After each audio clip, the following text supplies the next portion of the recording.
Buonasera. Welcome at Maison de l'Italie. My name is Maria Chiara Prodi. I'm the director of Maison de l'Italie.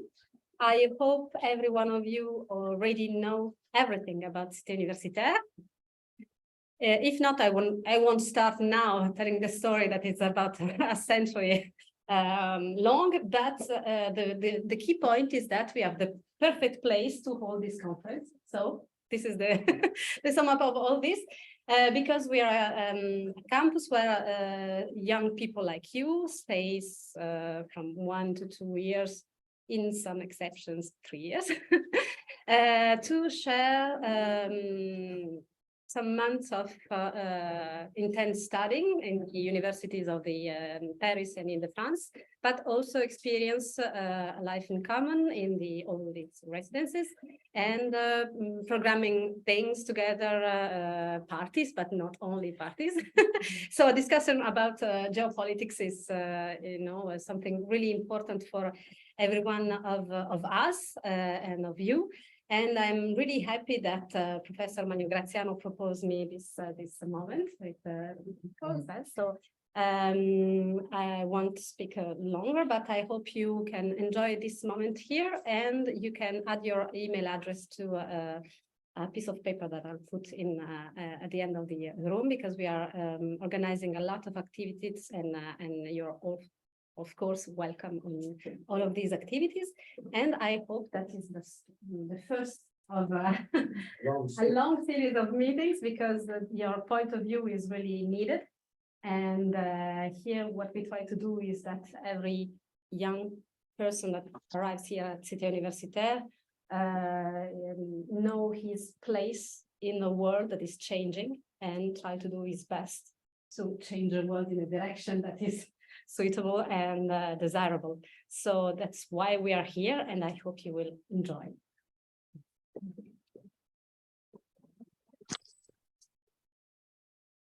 Does it work? Really, what gives you a desire to sing here?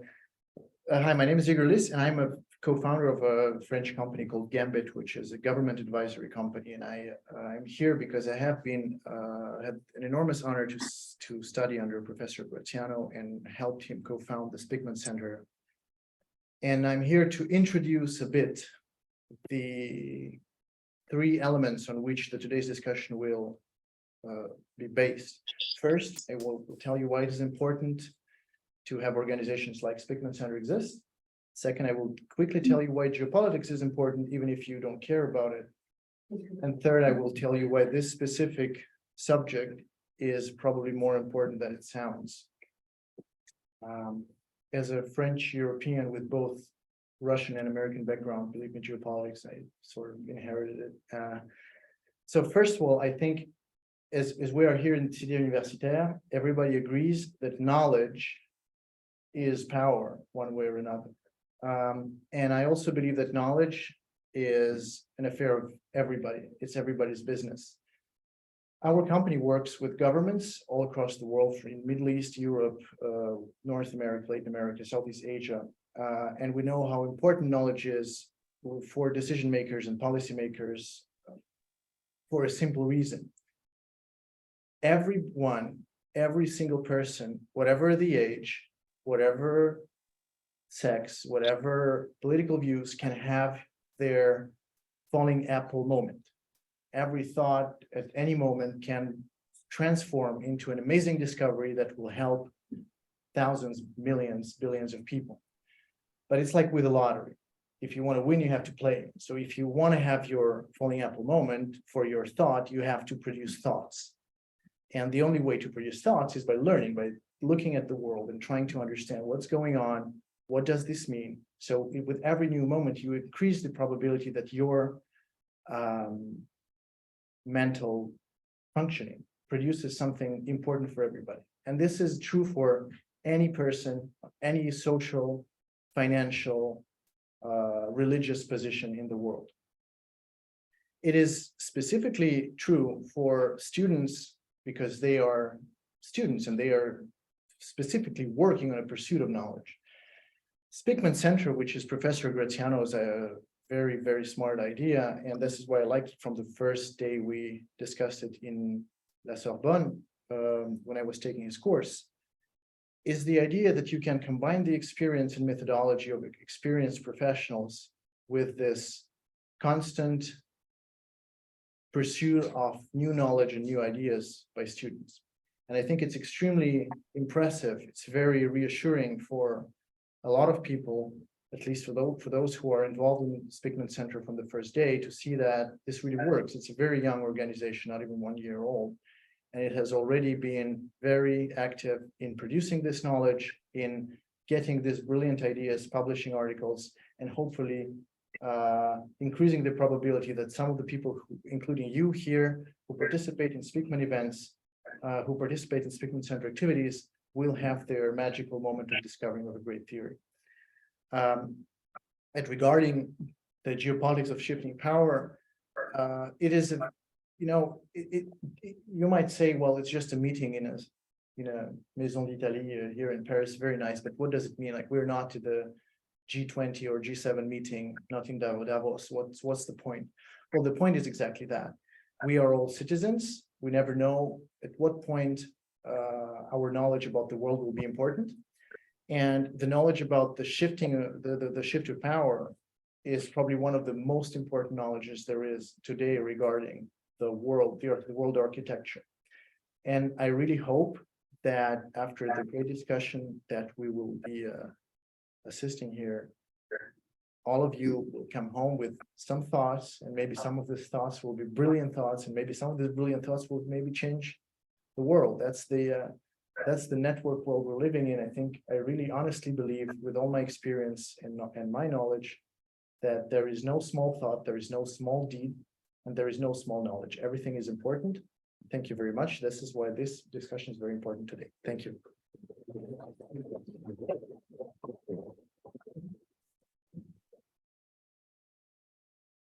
So good afternoon, everyone. It's nice to see you. I hope that you can hear me properly.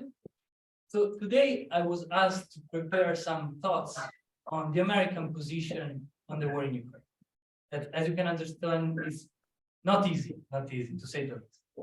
Well, in order to understand how America views the war in Ukraine, I think that we have to start with two moments that came before, that are necessary to understand in order to see how America developed, how it approached the war. The first one was in 2008 in Bucharest, Romania. In 2008, there was a NATO summit, at the end of which all the countries belonging to the Atlantic Alliance decided to issue a statement in which they welcomed favorably the accession of new members, in particular Ukraine and Georgia, two countries that formally belonged to the Soviet Union. President Putin, in that occasion, was welcomed as a guest, and he expressed his disappointment with the statement because he said that basically these two countries, once belonging to the Soviet Union and now bordering with the Russian Federation, were not allowed somehow to enter the Atlantic Alliance, an alliance that was born in opposition to the Soviet Union. And indeed, in the same year, 2008, the first war in Georgia started in two separatist regions, Abkhazia and South Ossetia, that set the premises for what happened in 2014. The second key moment, if we want to understand America's commitments to the war in Ukraine. In 2014, there were a series of protests in Kiev because the Ukrainian citizens didn't want their president, Yanukovych, to refuse the sign of an agreement with the European Union, but rather he opted for the Russian Federation. And this was not tolerable by a series of citizens that wanted to approach Europe rather than once again the Russian Federation. This led to a series of protests that erupted, and even the president had to leave. Therefore, President Putin believed that that was the right time to seize Crimea, a peninsula that's in the Black Sea, and at the same time tried to seize the Donbas region. The Donbas region, you have probably heard it recently, since the start of the war in 2022, is the eastern part of Ukraine, where there are majorities of ethnic Russians. He tried to seize them, but he was not able to do so, and it resulted in a low-intensity conflict that started in 2014 and arrived up until 2020. Even if France and Germany tried to mediate, it was not the case, the ceasefire was broken, and we reached February 2020. Why is this important to understand the Americans' commitment? Because the US in the first two occasions was not as, I'd say, hawkish as it has been in 2020. Indeed, in 2022, the US understood that this was a strategic opportunity for a series of reasons. First of all, Ukraine represents the perfect field on which it was possible to weaken Russia, so that it was not able to attack other countries anymore. At the same time, Ukraine offered the opportunity to intensify the role of NATO in the old conflict. As you know, the Trump administration neglected their role in a multilateral organization, especially in an alliance that's been active since 1949. Nevertheless, NATO was sort of born again because two new members came, namely Sweden and Finland, and countries decided to pledge to increase their defense spending in order to gain security assurances. Nevertheless, this war was really important for the US because it proved that without the security assurances coming from the US, the biggest donor to Ukraine, it was not possible to resist an aggression as it happened in 2020. There is another element that we need to understand when we want to assess the American role in the war. And this goes back to a geopolitical doctrine that was created in 1904 by Mackinder, an English geographer.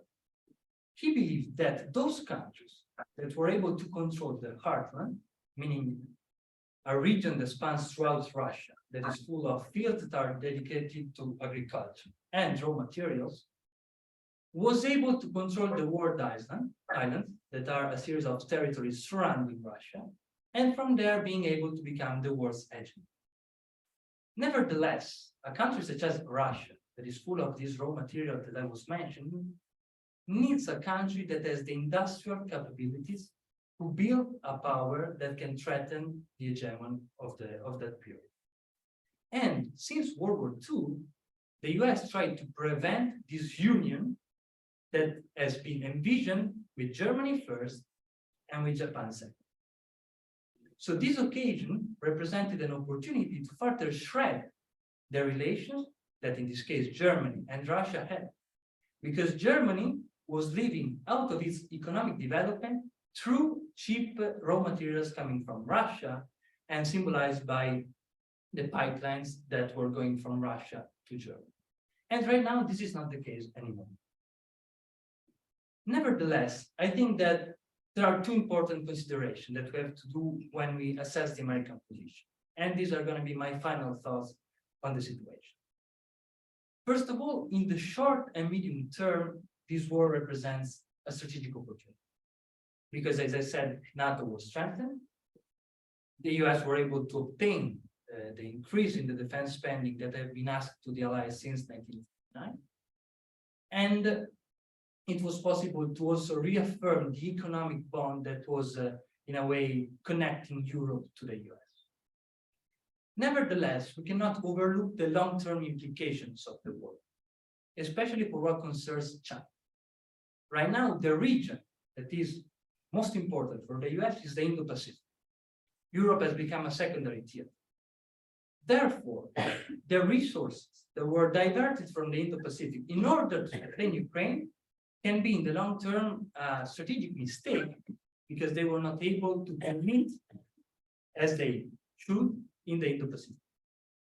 Therefore, my final thought is this: if the short and medium term are important and strategically an opportunity for the US, we cannot overlook how they will manage the transitions towards China, since the economic relations between Europe and China has not been strengthened by the war in Ukraine. Thank you very much.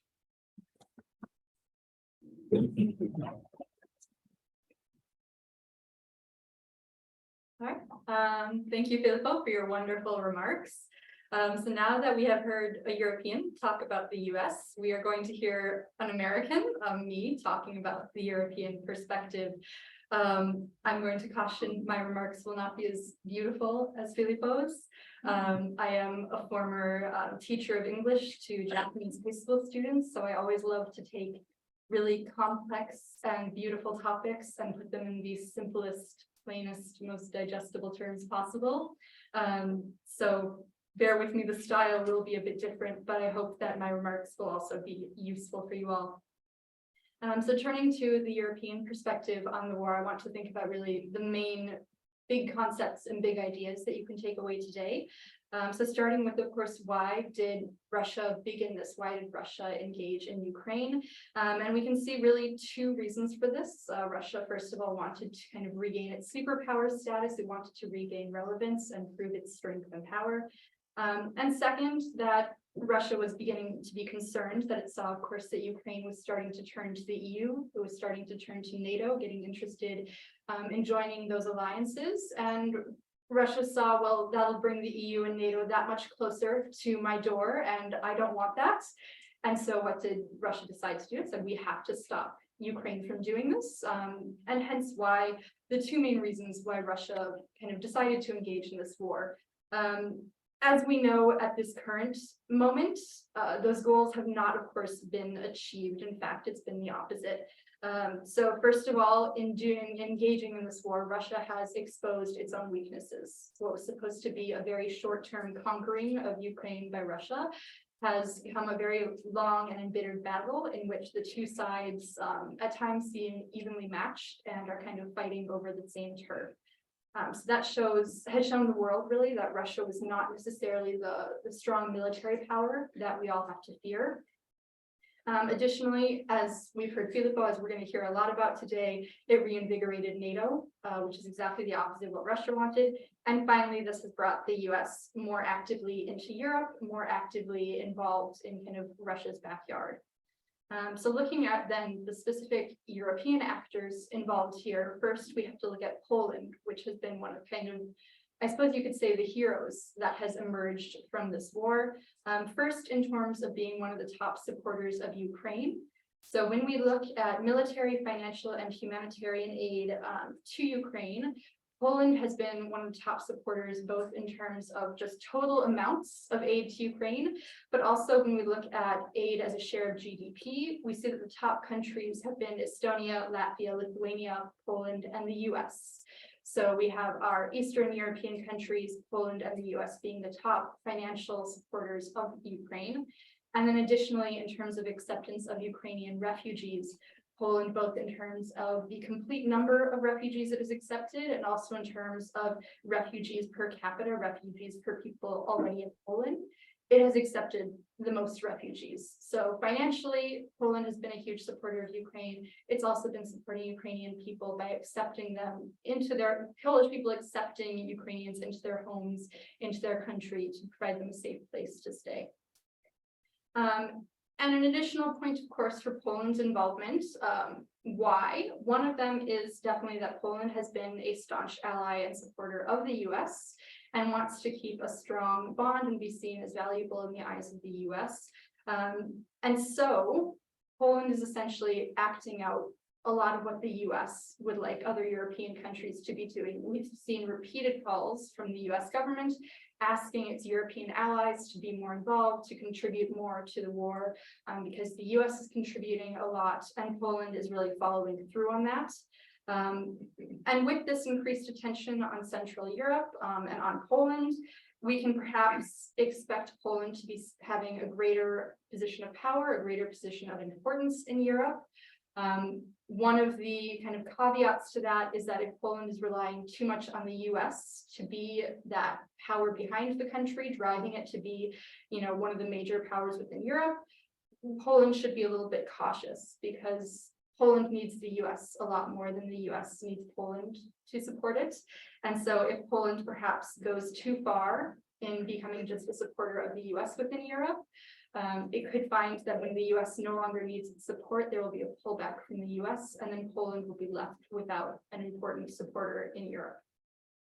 So first of all, the importance of Poland and the growing importance of Poland potentially within the continent, but then also looking at the EU itself and how it reacted to the war.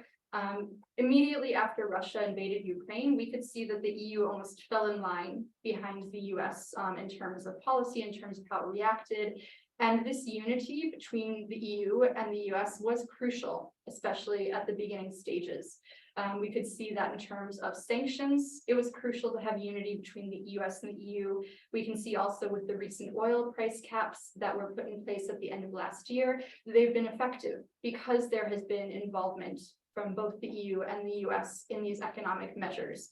So while it worked very well in the beginning, this unity, and did prove effective, it's likely a very temporary effect that we're seeing. And in fact, we're going to see especially France and Germany now trying to break this bond and this idea that they are kind of subservient or just doing what the US wants. And instead are going to want to reassert the fact that the EU, that Europe is independent, that France and Germany are also major powers, and that they are not just kind of little brothers of the US. And we can already see evidence of this in the fact that Macron recently visited China, as you are probably all aware. And when Macron was criticized for this visit to China, he doubled down in a speech saying that Europe needs strategic autonomy and that it should be the world's third superpower. So already in France, at least, we are seeing a movement of maybe resistance to the US or trying to again assert that the US and the EU do have different agendas and different goals. Then in terms of what weaknesses in Europe were exposed by this reaction, first of all, as Filippo already mentioned, we learned more than ever that the EU and Europe is still very dependent on its relationship with the US for security and defense matters. And so the US support was wonderful, but you have to question what would have happened had the US not stepped forward in the way that it had. So that is one European weakness. Another weakness that was uncovered is the reliance on Russian oil and how fickle that can be if something happens like the war in Ukraine.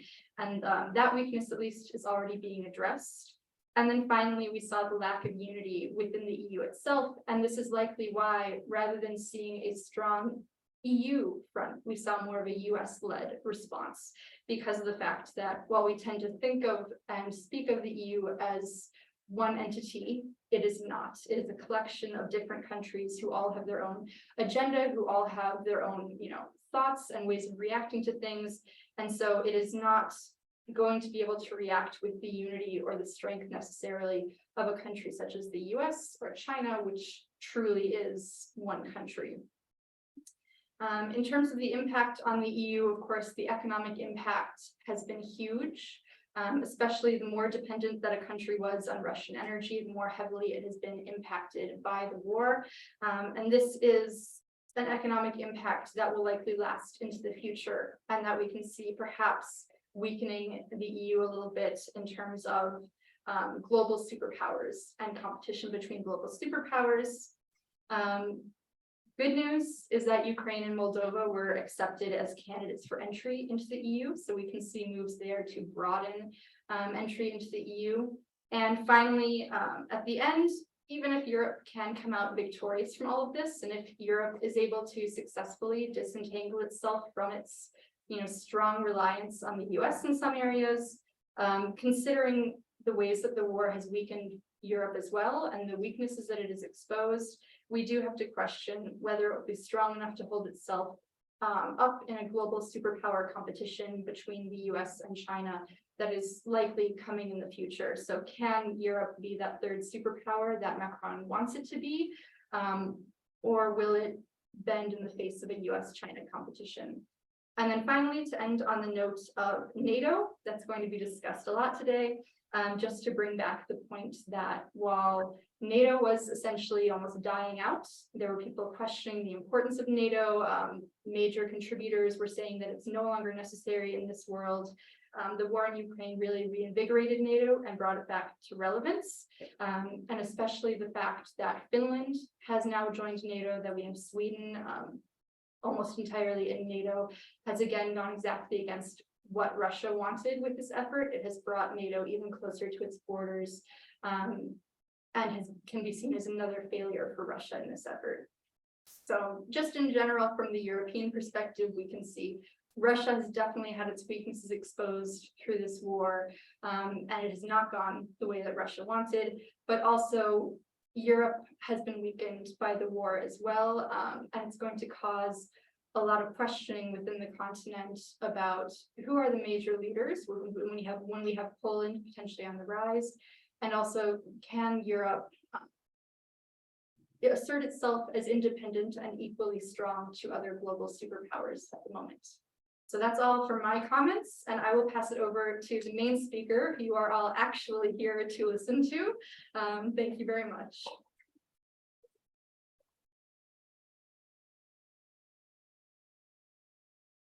I suppose I am the main speaker you are waiting for, but I probably will disappoint you because I'm giving you a very rapid and schematic summary of the result of some of my analysis about the situation I of course developed in these 1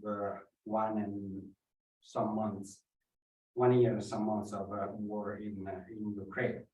So first of all, I would like to spend 2 words about geopolitics, because this is my job, this is what I do. They are my former students, and here are other former students, and so they would be a little bored because they already know the stuff. But it's important when we talk, especially when we talk about something current affairs. We needed to know that if we wanted to understand what is going on in a specific point of the world, but in general, we needed to put the event, day-by-day event, in a frame, in a general frame. Without this general frame, we don't understand it, because single events change very rapidly. There was a moment in which the war in Ukraine was much more they moved much more rapidly than now, because they are being for 8 months stuck in one small city. But there was a moment in which there was an attack from Russia and a counterattack from Ukraine. So every day you read the papers, you say, oh, Russia is going to win. The day after, Ukraine is going to win. If you don't have this frame, you change your ideas every day. So you need a frame. And the frame is to put the things in the longer terms trends. And of course, I will not explain them exactly and in detail what are these long-term trends, but it's important just to use this phrase we used for the representation of the meeting of today, because there is this trend going on for the last, I would say, 40 years, which is the trend of the shift of power. Shift of power meaning that the relative forces of the powers in the world are moving, and these relative weights are changing. And in general, we can say that the general movement is a shift from the old powers, I mean, the powers that dominated the world in the last 3-4 centuries, toward new emerging powers. And this is a general movement that started at the end of the, I would say, after the fall of the Soviet Union in a very, very strong way.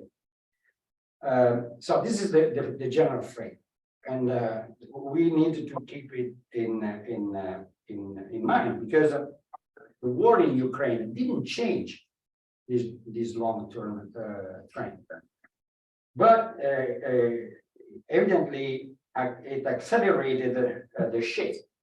So we need, I will express myself by bullet points, if you want, just to be very clear, and then we open a discussion, and we probably can explain things better. But just to give you a general idea about what we analyzed in the last months.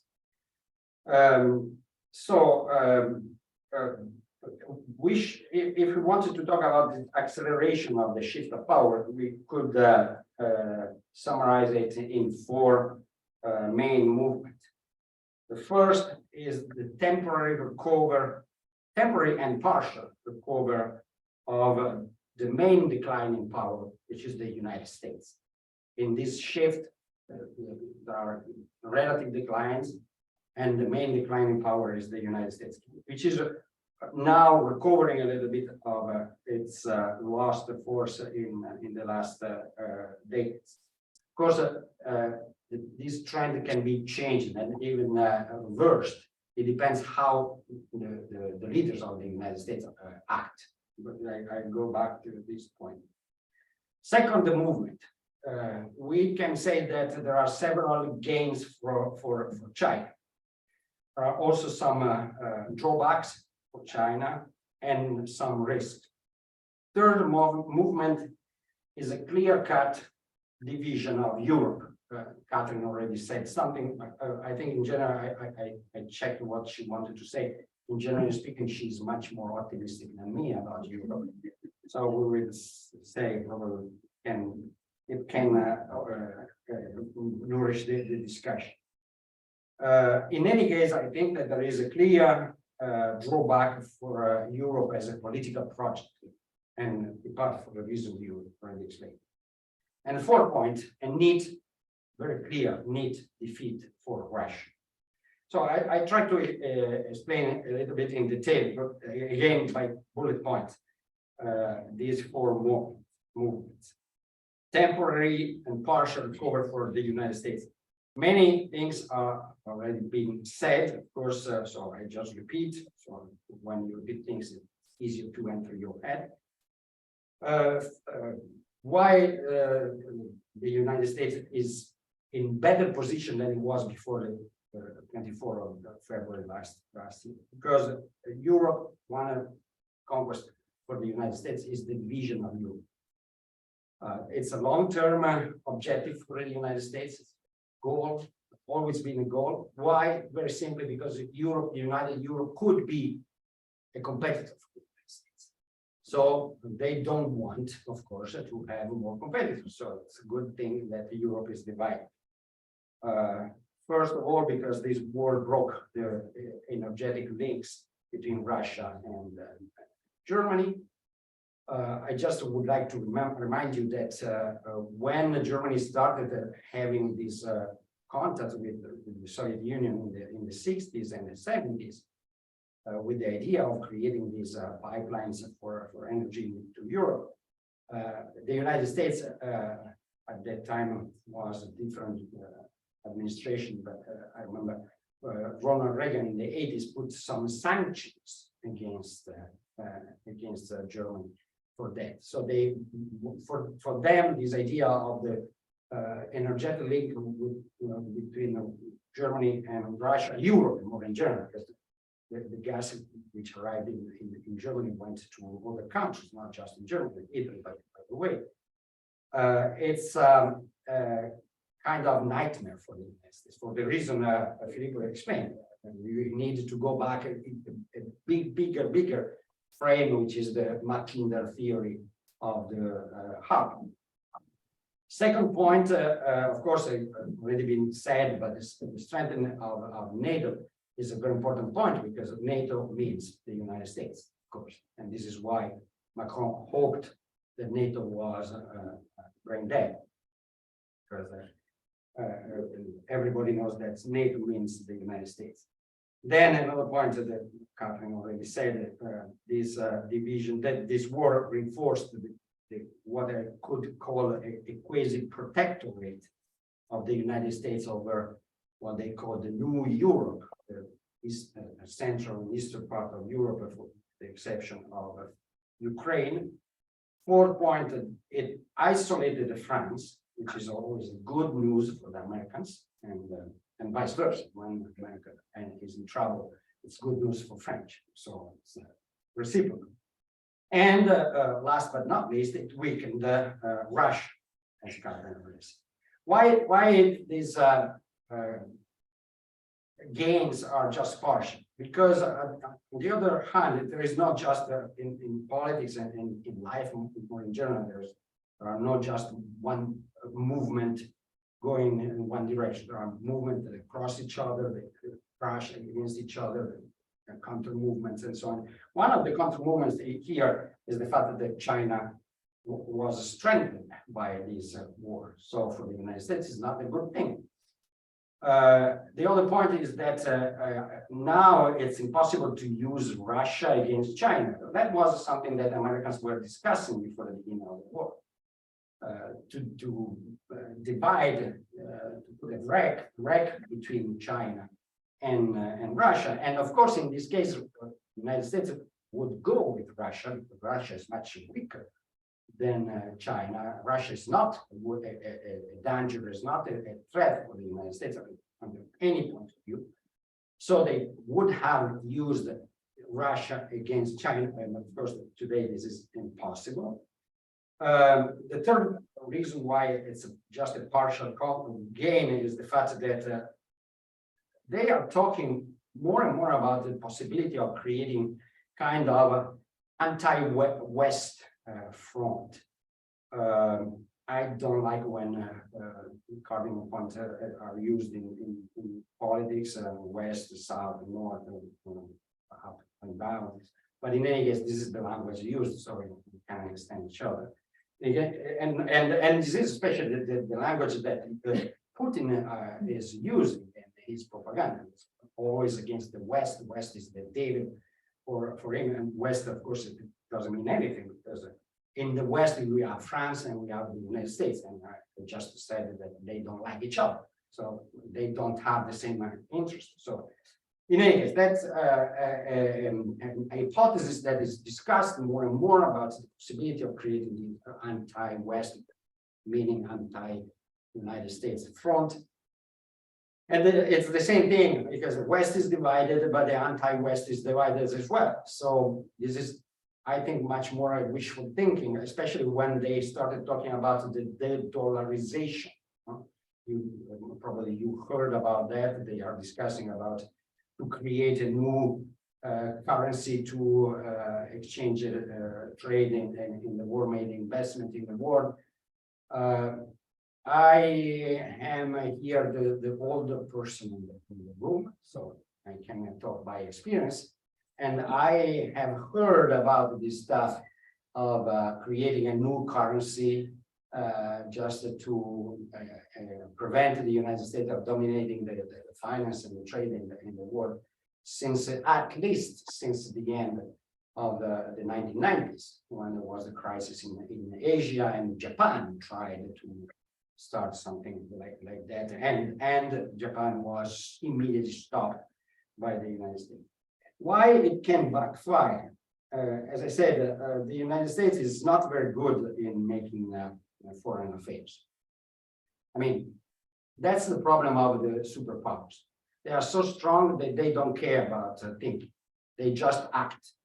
We are overwhelming. We can destroy if you are in front of us. It's like you try to stop a truck, just putting it in front of it, you lose. And the same thing. So there is a lack of strategic thinking, and I would say geopolitical thinking. It's a big lack, and they are happy of it. Good for them.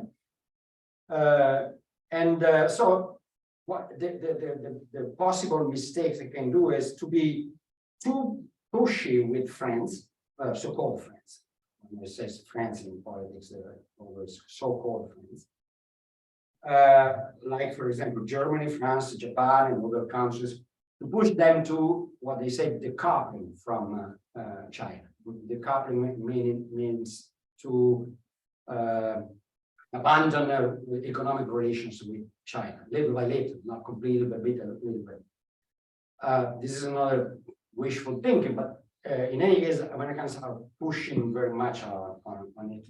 And the other mistake they could do is to be too bossy with swing states. And when I say swing states, I'm talking about the states that are trying to find an alternative to the United States, but not completely, because they know that the other side is not that sure. Americans is a safe value, I would say. It proved to be in the past, and to abandon it is too dangerous. Then I said multiple gains for China, but also some drawbacks. Gains, the first is that China is conquering Russia by within. Russia cannot go on, and you see that for long with this war, and China is taking advantage of it. Someone said, I heard it described the debate. Someone said that when Xi Jinping went to Moscow to meet Putin, it was like the Lord and the boss. Lord was Xi Jinping and the boss was Putin. And more or less, we are already in this relationship. China is also expanding its influence in Central Asia, in the Middle East, and in Africa. In different areas, there are this expanding influence is linked to the war in Ukraine for different reasons. For example, Russia is present in some countries of Africa where it went to replace the French influence, but Russia cannot stay in Africa because Russia can bring military, can bring weapons, but cannot bring investment. And in Africa, they want investment, they want money, they want infrastructures, and Russia cannot provide them because they don't have money, very simply. So they are just opening the way to China. They are just pushing away France, but they cannot stay. Who can take really the place? Who can really replace France over there? China. So that's a good thing. If there is this anti-West or anti-United States front, which is very doubtful, but in any case, if they can do it, the natural leader of this front is China, not Russia, for many reasons. One, some I just explained, but in particular, if Russia is giving a very bad image of itself over this war, so it's not a reliable leader, not even for Russians. So, yeah, much less for other countries. Finally, China is buying low-cost gas and oil from Russia. So since they need to expand their economy, that's a good thing. Possible drawbacks. The first thing, and that was the first reaction I had when the war started, is the fact that this war increases the instability of it. And China doesn't want instability. So when I hear, oh, China and Russia are on the same side, no, it's not possible. Because for China, stability is the most important thing. And for Russia, instability is the most important thing. Because Russia has nothing to lose. China has everything. So they cannot get together. So this is a problem for the Chinese. Let's think of them as just investors. And when you want to invest, you need stability. Even if you wanted to invest in an apartment, if you know that there are neighbors that shoot each other, they could say, oh, no, I don't buy this apartment. You want stability. And this is, I mean, the proportions are different, but it's the same thing. What are the other drawbacks? Some of the Silk Roads are shut now, especially, of course, those which are going through Russia. And China spent a lot of money in building that. And now they cannot use that. Of course, they can use other ways, which is in Central Asia in particular, and that's a big problem for Russia. But I mean, nobody pushed Russia to invade Ukraine. And the fourth reason why China could be in trouble is that there is a mounting anti-Chinese feelings in the US. So China is threatening and at the same time threatened by them. So that's what are the risks for China?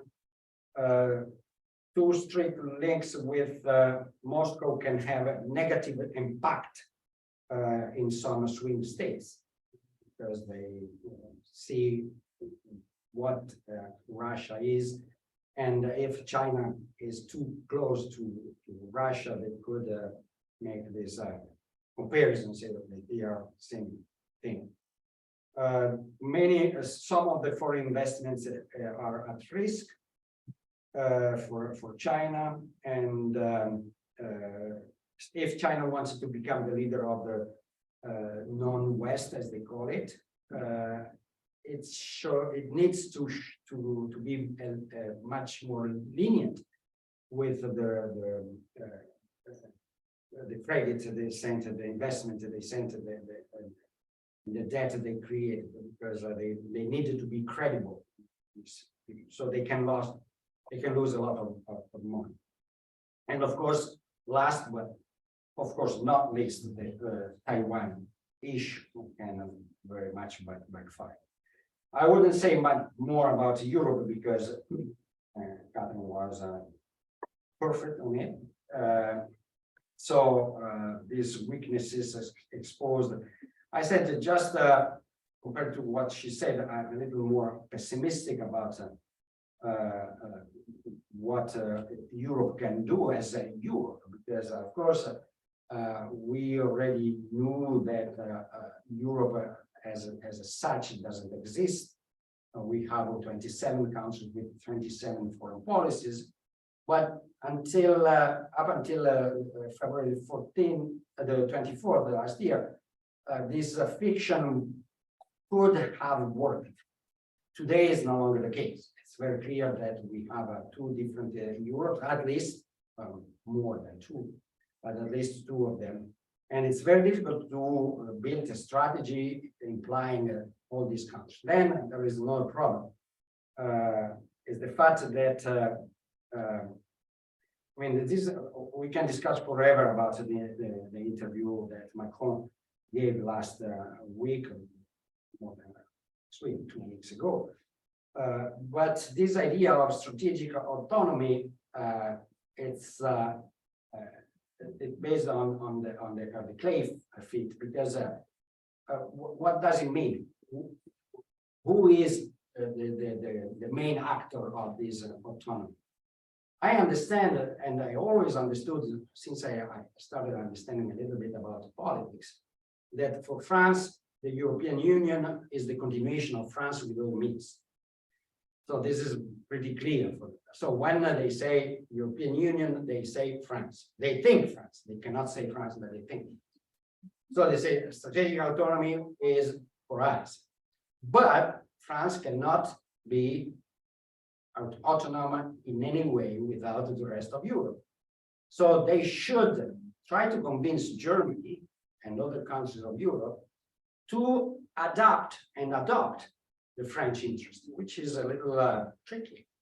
I mean, probably in kind of this situation, you should start negotiating. Say, okay, I give you that, and you give me that. I don't see anything that started it in this direction, and in any case, it's now impossible to negotiate with Poland, with Baltic states, probably with Sweden, with Romania, because their interests, in particular now, are very different. Then I agree with Catherine. She said that Poland should be a little more cautious in giving itself completely to the United States, because I heard other series of discussions about the possibility that the United States would intervene even if Russia invaded it. So the famous Article 5 is written on the paper, Article 5 of NATO, to oblige all the countries of NATO to intervene if one of the countries is attacked, is written on the paper. And as Bismarck said, the paper is a paper. You can just throw it out. Finally, a neat defeat for Russia. I don't know if it's necessary to make the list of the reason why Russia is completely defeated in this. But I just made 8 points rapidly. I read them, so it's very rapid. I don't bore you too more. For several years, Russia will not be considered a great power again. Of course, because the country invades another country that is much smaller and weaker than it, and stay stuck in 8 months in one small city, unable to conquer the city. It cannot be considered a great power. Ukraine is lost forever. That's something that you should put aside. I mean, this is something clear. They lost Ukraine. They can conquer some regions, but they lost Ukraine, and it's much, I wouldn't say likely, but it's possible that Ukraine would finally enter the NATO, because they experienced that they were attacked, so they needed to be protected.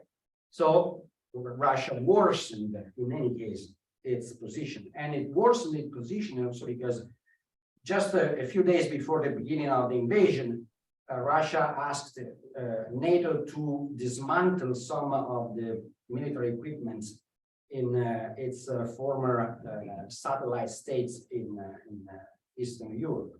And today, these countries are much more armed than ever since the end of the Cold War. And all the weapons are pointed toward Russia. So they obtain exactly the opposite. Same thing about the NATO. We already talked about that, but they didn't want Ukraine entering NATO, and now they have 2 more members in the NATO. So NATO is alive and never been so heavy in the last 30 years. Other point that Russia will have a lot of difficulties of finding partners in Europe in the next years. Certainly, it will not be the leader of the non-West, they call it, for the reason I already explained. They are losing grasp on what they call the near abroad. When they say the near abroad, they are talking about the former republics of the Soviet Union that became independent in 1991, and they are losing the grasp in Central Asia and the Caucasus in particular. And the exports of Russia will necessarily fall, or I mean, they fall in, probably not in volume, but certainly in money they can receive. So I think that there are just 3 possible outcomes for Russia. One is to be saved, which means to be colonized. Second is to be saved by the United States, which looks very strange say today, but it's, in my opinion, the best solution for Russia. Maybe we can discuss later. And third possibility is that Russia collapses and disappears, in which case we have incredible consequences, because you can imagine a country with I don't know how many warheads, thousands of warheads distributed to different in the hands of different warlords. And if you think of Prigozhin or Kadyrov, and you imagine they can have their bombs in their hands, it's not a very good perspective. I would just close with this final consideration, because if you hear their propaganda, what they say in public, even in international stages, not just to their domestic audience, Russia and in part China as well, they demand for a multipolar world. This demand is purely ideological, because the world is always multipolar. So they demand something that already exists. Of course, in some periods of history, you see less poles or weaker poles. But this trend is very clear and very well known because the first to recognize that existence, the first global leader who recognized the existence of a multipolar world was Richard Nixon in 1971. So your parents were not born yet. And he already knew that that was a multipolar world. So when they say, oh, we want a multipolar world, they are saying nothing, because in reality, they mean another thing. When they say we want a multipolar world, they are saying our pole should have the same value of than the pole, the American, which is of course absurd. Absurd not because it cannot happen, but because it's not something that you just ask, sorry, because I would like to be like the United States, because you cannot. I mean, same thing. I go to a bodybuilding place and say, I want to be like you. They look at me and say, come another time, I'm not alive. So it's the same thing here.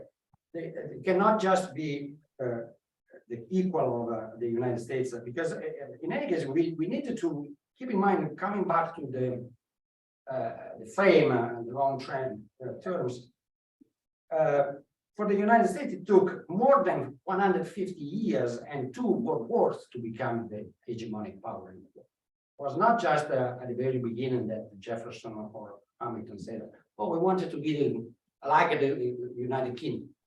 Of course, they wanted to be like the United Kingdom. But it took 150 years and 2 world wars to be even better than the United Kingdom. So it's at least we can say a little early to. And by the way, coming here, I was reading an article written by Lukianov, which is one of the most important geopolitical thinker of Russia, and he was repeating the same things. And